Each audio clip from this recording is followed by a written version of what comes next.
मैं 100% मैनू पश्चाताप है, मैनू 100% पश्चाताप है कि मैं गलती की है कि मैनू लगा है कि जिहड़ी है वो गैर बराबरी है बीजेपी के अंदर। मैं कहा ये भी मान लो कि मैं गलती सुधारन जा। लोकसभा चुनाव 2024 से पहले बीजेपी को पंजाब में एक बड़ा झटका लगा है। दरअसल पार्टी के प्रदेश उपाध्यक्ष और पूर्व मंत्री राजकुमार वेरका ने अब घर वापसी का ऐलान किया, यानी कि राजकुमार वेरका ने बीजेपी छोड़ने का ऐलान किया है और साथ ही उन्होंने कांग्रेस में वापसी का भी ऐलान कर दिया। सुनिए क्या कहा वेरका ने। कई दिनों की सोच विचार तो बाद आज मैं फैसला किया है कि आज मैं भारतीय जनता पार्टी नूं अलविदा कह रहा, भारतीय जनता पार्टी तो अस्तीफा दे रहा और ये बाद क्योंकि तुसी उत्सव तो कि ये बाद की होएगा, ये बाद मैं फौरी तौर के उपर दिल्ली रवाना हो रहा हुणे ही और दिल्ली रवाना होने तो बाद मैं कांग्रेस पार्टी दे विच शामिल।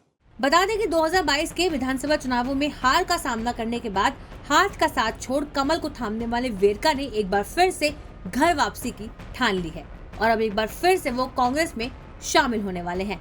राजकुमार वेरका ने इस बारे में मीडिया से भी बात की। बहरहाल देखा जाए तो लोकसभा चुनाव से पहले बीजेपी के लिए ये एक बहुत ही बड़ा झटका है, लेकिन अब जरा राजकुमार के बारे में भी जान लेते हैं। बता दें कि जब 2022 के विधानसभा चुनावों में हार के बाद उन्होंने बीजेपी पार्टी को ज्वाइन कर लिया था। हालांकि राजकुमार उन नेताओं में से थे जिन्होंने अंतरकलह के चलते पार्टी का हाथ छोड़ा था और फिर बीजेपी का हाथ थाम लिया था, लेकिन अब एक बार फिर से वो कांग्रेस में वापसी कर रहे हैं। पंजाब के प्रमुख दलित चेहरों के तौर पर उन्होंने अपनी अच्छी खासी पहचान बनाई थी और अब जब वो बीजेपी से वापस कांग्रेस में आ रहे हैं तो उन्होंने खुद सबके सामने बात कबूली कि उन्होंने बीजेपी में जाकर गलती करी। आप खुद सुनिए क्या कहा वेरका ने। मैं तेनों ये कहा कि मेरे को कोई विकल्प का सवाल ही पैदा नहीं हुंदा, मैं सिर्फ अपने घर वापस जा रहा और इस तो इलावा होर कुछ नहीं। गलती सुधारन जा रहे हो डॉक्टर मैं कहा ये भी मान लो कि मैं गलती सुधारन जा रहा।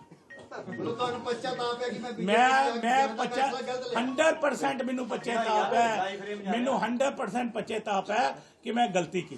डॉक्टर साहब वड्डे लीडर भी वापस आने दे। मैं तेनों क्या कि इंतजार करो, मेरे बहुत सारे हम सफर है। मैं तेनों ये गल दस कि मैनू लगा है कि जिहड़ी है वो गैर बराबरी है बीजेपी के अंदर। बता दें कि वेरका ने पिछले साल 5 जून को केंद्रीय मंत्री अमित शाह की मौजूदगी में नई दिल्ली में दूसरे कई कांग्रेस नेताओं के साथ बीजेपी में शामिल हुए थे। वहीं आपको बता दें कि नवजोत सिंह सिद्धू के अध्यक्ष बनने के बाद ही वेरका ने कांग्रेस से इस्तीफा दिया था। वेरका तकरीबन 22 साल तक कांग्रेस में सक्रिय थे। वह पंजाब सरकार में सामाजिक न्याय मंत्री के रूप में कैबिनेट मंत्री का पद भी संभाल चुके थे। वो 2012 से 2022 तक अमृतसर पश्चिम निर्वाचन क्षेत्र से विधायक चुने गए। इससे पहले वो 2002 में विधायक भी चुने गए थे। इसके अलावा उन्होंने पिछली कांग्रेस सरकार में विभिन्न राज्य निगमों के अध्यक्ष पद की जिम्मेदारी भी संभाली थी। खैर, पूरी तरह से देखा जाए तो वेरका का बीजेपी को छोड़कर वापस कांग्रेस में जाने से बीजेपी को झटका तो तगड़ा लगा है, लेकिन कांग्रेस के लिए बहुत ही बड़ी खुशखबरी है जो उन्हें शायद 2024 में चुनाव लड़ने में मदद करेगी। ब्यूरो रिपोर्ट, न्यूज़ तक।